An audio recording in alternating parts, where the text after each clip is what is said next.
तो जी दोस्तों, कैसे रहे आपके प्रीवियस स्टेप्स? आपने प्रैक्टिस किए, कुछ लर्न किया उसमें से? अगर आपने कर लिया है तो आइए देखते हैं कि उससे आगे क्रिएट ऐड किस तरीके से करनी है। तो आइए वापस चलते हैं फेसबुक एड मैनेजर के अंदर। उन स्टेप्स के बाद क्रिएट ऐड का बड़ा डिटेल स्टेप फेसबुक आपसे पूछेगा और आपको प्रोवाइड करेगा। यहाँ आप अपनी एड्स क्रिएट करेंगे जिसके अंदर डिफरेंट ऑप्शंस फेसबुक आपको देता है। तो हम सबसे पहले स्टार्ट करते हैं आइडेंटिटी के इस पोर्शन से। तो यहाँ आपने देखना है कि कौन से फेसबुक पेज से आपने इन एड्स को रिलेट करना है। तो यहाँ हम सबसे पहले क्लिक करेंगे और सिलेक्ट करेंगे यासे की दुकान। उसके बाद नीचे अगर हम देखें तो इंस्टाग्राम अकाउंट के बारे में फेसबुक हमसे यहाँ पूछ रहा है। इसकी रीज़न ये है कि Instagram is also owned by Facebook now. तो फेसबुक अक्सर आपसे पूछता है कि क्या ये एड्स आपने इंस्टाग्राम पे भी रन करनी है। आगे चल के हम डेडिकेटेड सेशंस इंस्टाग्राम के ऊपर करेंगे और मैं आपको बताऊंगा कि इंस्टाग्राम को आप एड्स के लिए कैसे यूज़ कर सकते हैं। तो अभी इस ऑप्शन को हम ऐसे ही छोड़ते हैं। नीचे आता है फॉर्मेट का पोर्शन, जो बड़ा इंपॉर्टेंट पोर्शन है। यहाँ आपको फेसबुक 4 डिफरेंट किस्म की ऑप्शंस देता है अपनी एड्स को रन करने के लिए। पहली ऑप्शन है क्राउजल एड्स।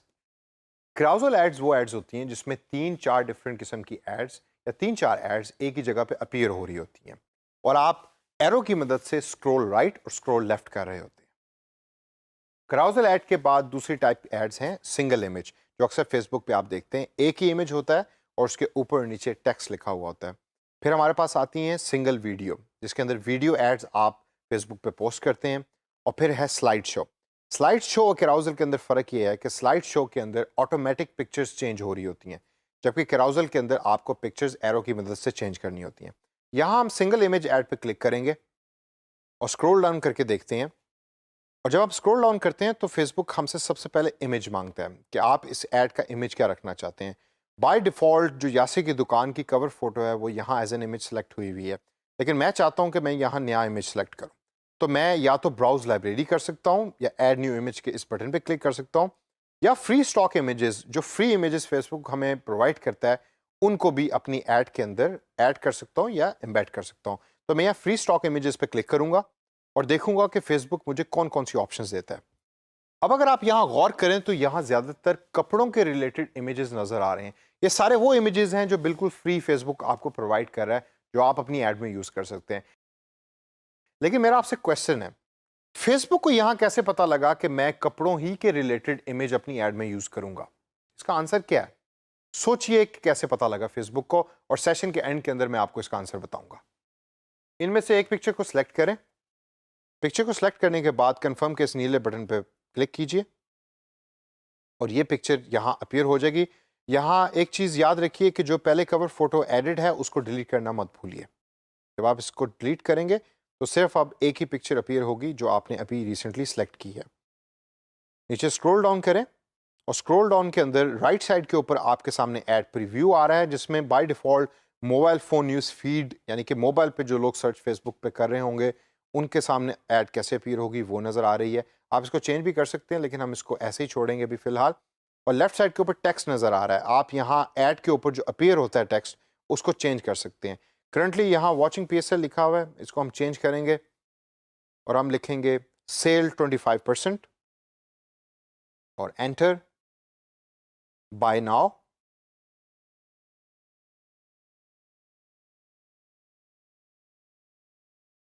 अब आप राइट साइड पे अगर ऑब्जर्व करें तो जैसे जैसे आप लिख रहे हैं वैसे वैसे ऐड प्रीव्यू भी चेंज हो रहा है।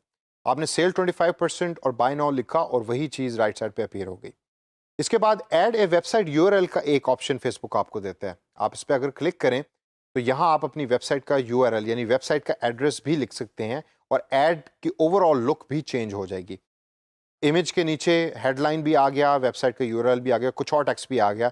तो आए हम उसको एक्सप्लोर करते हैं कि ये बाकी टेक्स्ट क्या है। सबसे पहले वेबसाइट यूआरएल लिखें। तो फॉर एग्जांपल अगर हमारी वेबसाइट का यूआरएल है www.ykd.pk, तो मैं ये यहाँ लिखूंगा और साथ साथ राइट साइड पे ऑब्जर्व करते रहें कि आपका वेबसाइट एड्रेस अपडेट हो जाएगा ऐड के ऊपर।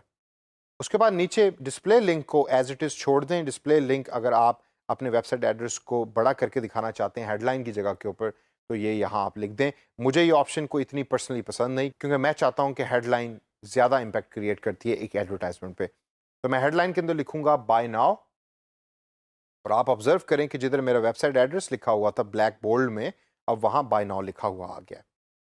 इसके बाद नीचे न्यूज़ फीड लिंक डिस्क्रिप्शन की ऑप्शन फेसबुक आपको देता है। ये ऑप्शन अक्सर यूज़ होती है कीवर्ड सर्च के अंदर और सोशल मीडिया ऑप्टिमाइजेशन के अंदर। यहाँ आप बाय नाउ के नीचे अगर कुछ टेक्स्ट लिखना चाहते हैं तो वो भी आप लिख सकते हैं। मैं यहाँ लिखना चाहता हूँ बेस्ट क्वालिटी क्लोथ्स। अब आप देखिए कि जैसे जैसे मैं लिख रहा हूँ तो राइट साइड के ऊपर वो चीज़ अपडेट हो रही है और बाय नाउ के नीचे वो लिखा हुआ आएगा। इसके बाद दोस्तों गौर से देखिए CTA यानी कॉल टू एक्शन बटन। ये बड़ा इंपॉर्टेंट बटन है जिसके बारे में हम पहले भी पढ़ चुके हैं। यहाँ आपने वो वाला बटन सेलेक्ट करना है, वो वाला एक्शन सेलेक्ट करना है कि जो आप लोगों से करवाना चाहते हैं। मैं चाहता हूँ कि लोग इस ऐड को देख के कॉन्टैक्ट करें मुझे, तो मैं उन ऑप्शंस पे क्लिक करूंगा और देखूंगा कि क्या कॉन्टैक्ट अस या मैसेज अस की कोई ऑप्शन फेसबुक मुझे देता है कॉल टू एक्शन बटन के अंदर। कॉन्टैक्ट अस पे क्लिक करें और अब एक बटन अपीयर हो जाएगा आपकी ऐड पे जिसके ऊपर लोग क्लिक कर सकते हैं और आपको मैसेज दे सकते हैं या मैसेज पहुंचा सकते हैं आप तक। इस पूरी ऐड के ऊपर दो चीज़ें बहुत इंपॉर्टेंट हैं। नंबर वन, आपके पेज का नाम जो लेफ्ट साइड टॉप पे अपीयर हो रहा है और उसके नीचे स्पॉन्सर्ड अपीयर हो रहा है। नंबर टू, फेसबुक लाइक का निशान जो अक्सर लोग यूज़ करेंगे आपके पेज को लाइक करने के लिए। और number three, call to action button जो सबसे नीचे बॉटम में अपीयर हो रहा है जिधर करंटली हमने कॉन्टैक्ट अस के बटन को सिलेक्ट किया। इन डिटेल्स को एंटर करने के बाद कंफर्म के इस हरे बटन के ऊपर क्लिक कीजिए। अब फेसबुक ने वो सारी इंफॉर्मेशन सेव कर ली है और अब यहाँ आपसे आपकी पेमेंट डिटेल्स मांग रहा है। ये पेमेंट बॉक्स यहाँ इस वजह से अपीयर हो रहा है क्योंकि मैंने अभी तक इस फेसबुक अकाउंट के अंदर कोई पेमेंट डिटेल्स एंटर नहीं की। लेकिन हो सकता है कि जो आपका फेसबुक एडवर्ट्स का अकाउंट है उसके अंदर चूंकि आप पेमेंट डिटेल्स एंटर कर चुके हैं तो ये बॉक्स आपके सामने अपीयर ना हो। इस सब को करने के बाद आपकी एक नई कैंपेन क्रिएट हो चुकी है कि जो आप लाइव कर सकते हैं और उसको चला सकते हैं अपने फेसबुक पेज के ऊपर। तो दोस्तों, सेशन ख़त्म करने से पहले पॉजिंग और रिज्यूमिंग कैसे होती है आइए उस पर थोड़ी सी नज़र डालते हैं।